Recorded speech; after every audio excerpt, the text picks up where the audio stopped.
All right, first I just want to say thank you so much for enrolling in my class. I'm super excited to be teaching on this subject. I truly believe that the graph editor is the most valuable piece of knowledge that I can pass on to you. It's amazing what it can do to your animations.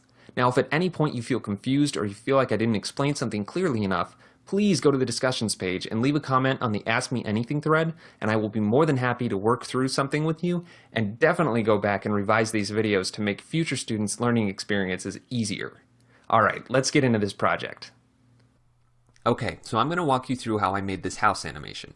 It might look pretty complicated, but it's actually really simple. There's just lots of layers to it. And pretty much all of the animation uses the graph editor in some way to smooth out the motion. So let's get to it. The first thing I did was design my house inside of Illustrator. Typically I like to design my artwork inside of Illustrator and then bring it into After Effects and recreate it there. I just prefer to design inside of Illustrator because I feel like I can get stuff done quicker.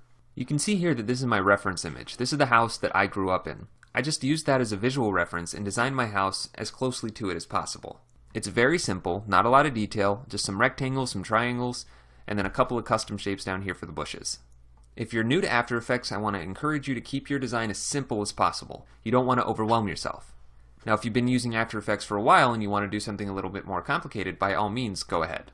There's no limit to the amount of detail you can put in, it's just depending on how much animation you want to have in it, the longer it'll take you to make. But I'll leave that decision completely up to you. For the class project, I'm going to stick to this. Alright, before we get going, I want to just explain a little bit about my layout in After Effects. I've only opened up the panels that I think I'll be needing for this project. It's okay if your layout doesn't look like this, but just know that if you see a panel that I have open that isn't open on yours, just go up to the window dropdown and you can see all of the different panels within After Effects. Alright, so first let's bring in our artwork. I'll come over to the project panel, right click inside of it, and go to Import File. I'll grab my house file from Illustrator and hit open. Now we have it inside of After Effects. Next I want to make a composition by coming down to the new composition button and clicking on it. And I want my comp to be 800 by 600 pixels. I chose 800 by 600 because I want it to have a 4:3 ratio, and I know I don't need it any higher resolution than that. If you want this to be HD, feel free to change the resolution to whatever you want, but for this project I'm going to leave it at 800 by 600. I want my frame rate to be 30, and the duration of my comp to be about 20 seconds. I don't think my animation is going to be that long, but I just want to give myself enough workspace in case I need it. Then I'll hit OK to create my composition, and then I'll bring my artwork into the composition by clicking and dragging on the file until it snaps to the center of the composition and let go.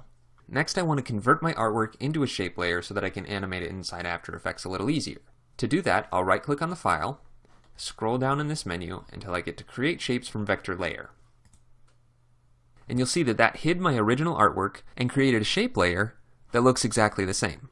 The problem is that everything is on one layer, and if I open up this layer and go into the contents, you can see we just have a whole bunch of groups that all represent each individual shape within my artwork.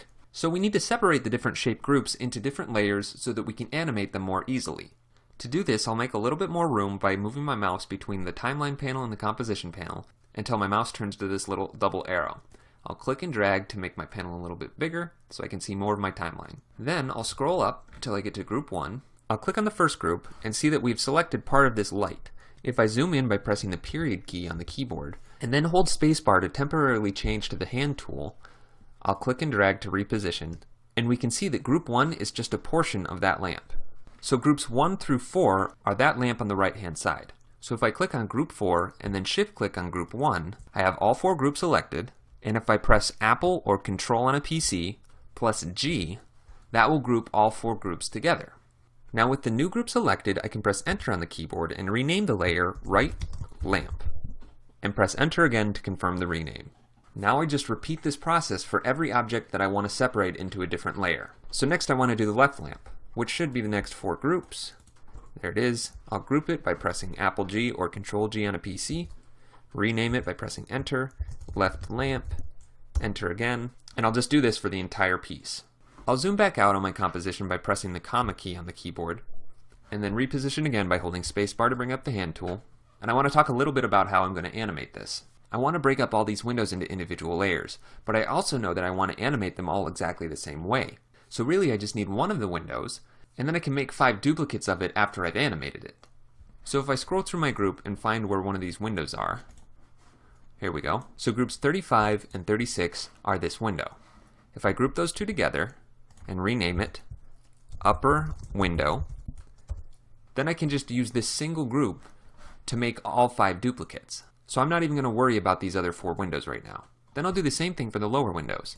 I'll find out where one of those are. So groups 30 through 32 are one of the lower windows. So I'll group those together, rename it.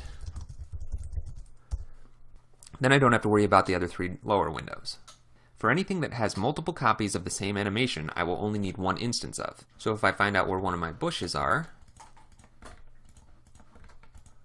here we go. Since it's a single shape, I don't even have to group it again. I'll just rename it to bush. Then let's find the door. Okay.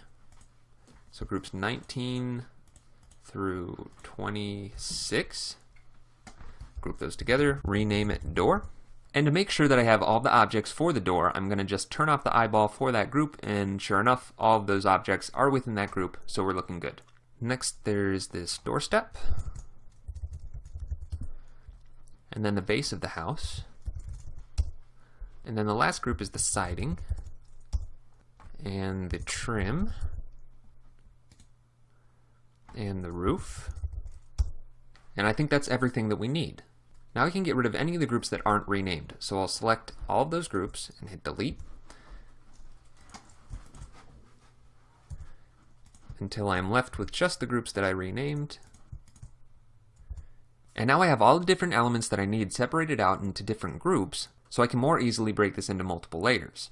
I'm going to rename this layer by having it selected and pressing enter, and then calling it House Elements Master. I want to name it that so that I don't accidentally modify that layer. I'll always make a duplicate of it before I change anything inside it. That way I can always come back to my original elements if I ever need to. The next thing I should mention is that you should get in the habit of saving all the time. I have not yet saved my project, and that's really bad. So let's go ahead and do that. I'll name mine House Build and hit save. So after you've saved your project initially, all you have to do to save again is hit Apple or Control S. So remember to save your progress all the time.